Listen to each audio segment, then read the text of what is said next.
Hello, I'm Isabel O'Hara Walsh. I'm a life coach and ritualist and your village witch. And I'm here with a tarot reading for the autumnal equinox, or Mabon, also known as Mabon. I'm also here with my cat, who has been very chatty today, so you might hear her. And I'm here with my tarot deck, the Queer Tarot Deck by Ash and Chess, one of my faves, and I've asked the deck to, if you want to find out more about working with me or more about what I do, you can check out the links in the description below, but I'm going to get us right into it. So I'm here with my tarot deck. I asked the tarot deck what guidance it has for us in this moment of the equinox for a season of bounty.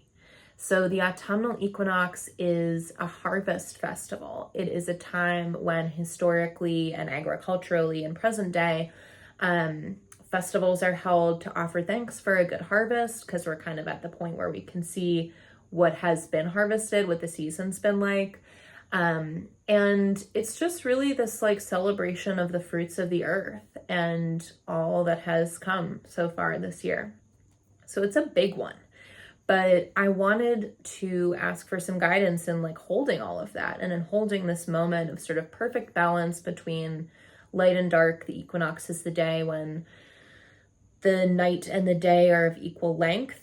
And so I wanted just some guidance in terms of seeing the whole wheel of the year, holding all of this bounty, asking what the tarot has for us. So I've shuffled and cut the deck, and now I'm about to lay out our spread.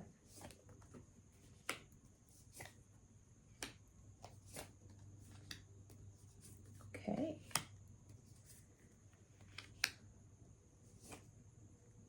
Okay, a little confusing at first, but it's all gonna come together. So I'm gonna take a picture now, and then I will put it up in the video. It will appear right here, and you'll be able to follow along with me. Okay, so we're gonna start right in the middle. Typically this is a 5-card spread. Here's my cat. Hey, what's up? She wants catnip. She's sitting by the catnip closet, but I've already given her catnip, so I'm not totally sure. I'm not totally sure what's happening. This is typically a 5-card spread. I pulled a 6th card because the outcome card to me felt a little unclear, and I asked for a little more clarity, and I got it. So I'll walk you through each of these cards and their positions. We'll start right in the middle. This is sort of where we are, what's going on in this moment. And it's a really beautiful central card to have. It's the Queen of Wands. The Queen of Wands is about maturity and companionship with creative energy, with making projects, with art, with brightness and fire. So there's a real aliveness to this moment for us that is like pretty saturated is the word that comes through for me. You can see here the Queen of Wands in the Rider-Waite tarot deck and in this tarot deck has a little black cat with her. She's friends with the animals. She's friends with the natural world. She has got this gorgeous blossoming sunflower. There's a real sense of artistry and growth and knowing and understanding how to engage with our creative energies and our fire. So go us, that's a good spot to be in.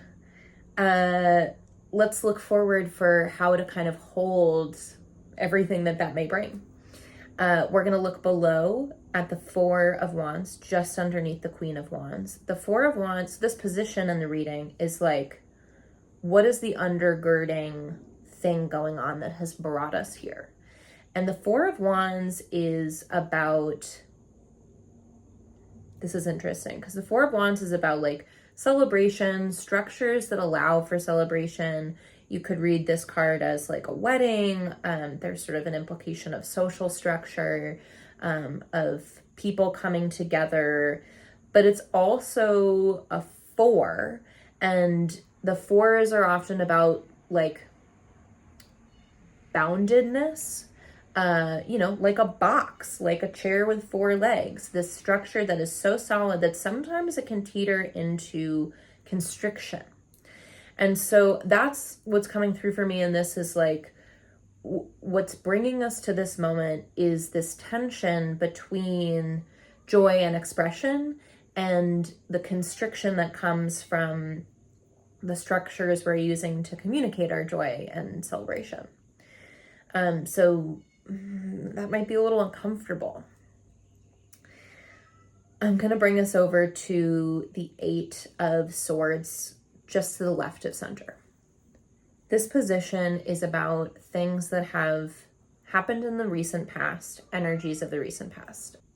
And the 8 of Swords is about being so bound in some ways that we can't see the ways in which we are free.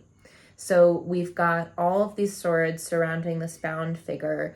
I have a couple of decks that represent binding in like a shibari rope way, which I really like because it brings this extra layer to the idea of being tied, and it brings the question of like, how is being tied a way of reaching greater peace, or a way of reaching greater self-awareness, or of accepting what's happening in the moment. And so I think all those themes come up when we see these kind of knots on a tarot card. And you can see that this figure's legs are free. So even though, and this is the case in the original Rider-Waite tarot deck, it's not shibari knots, but the person is tied in their upper body and their legs are unbound, but they can't see that because their eyes are bound, their torso's bound. They're so caught up in this energy of binding that they're not able to see the places that they are free. So there's something in our recent past about, I know I've experienced recently a real challenge in tapping into gratitude and knowing that that is like intellectually a good place for me to go, but just a lot of struggle around finding it and finding joy in the things that I know are joyful in my life. So energetically, that might be an experience that you've had as well, or something else that's similar that's like, where is it just not flowing? Because we are not able to see or tap into some essential freedom. Okay, we're going to move over to the right of center. This is the 5 of Cups reversed, which is really interesting. It's one I'm going to have to sit with for a quick second.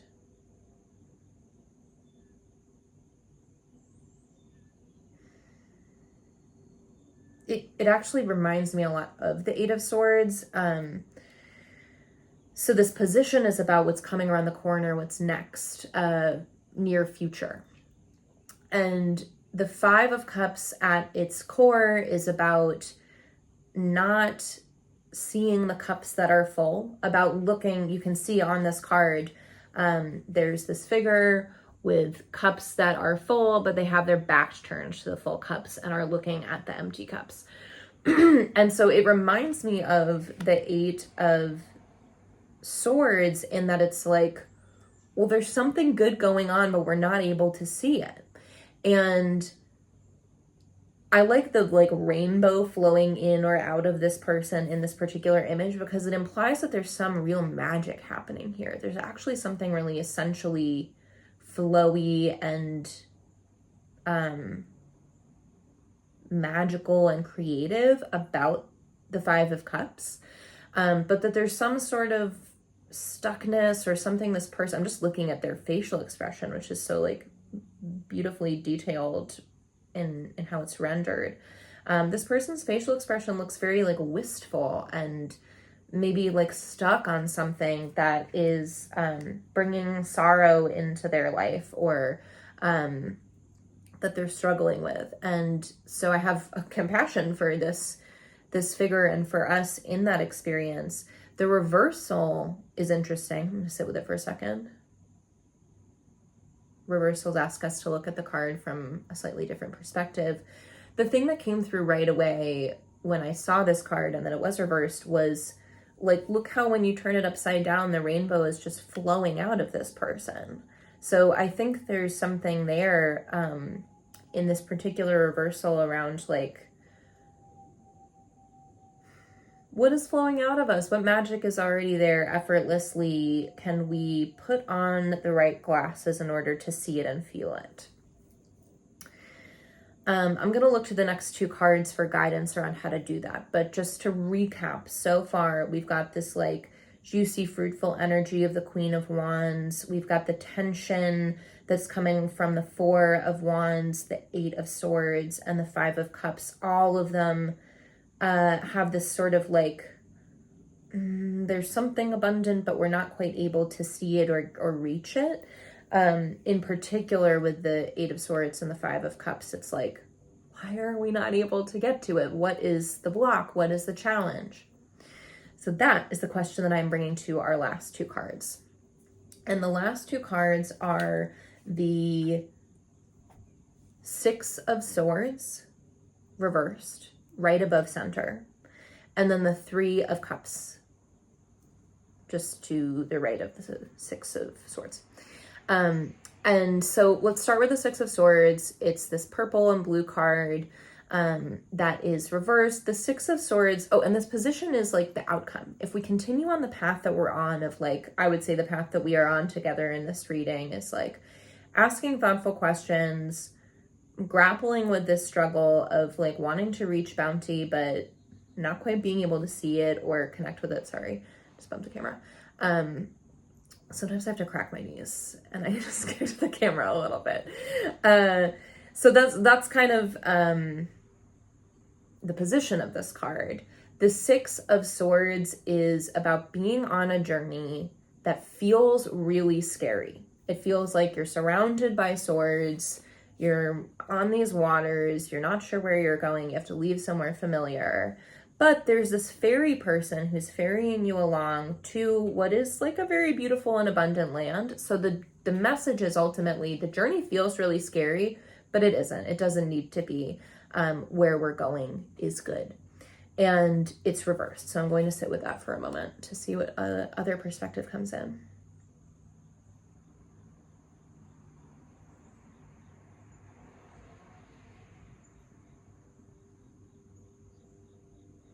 The sort of like gently chiding message I got was like, doesn't mean it's going to be easy.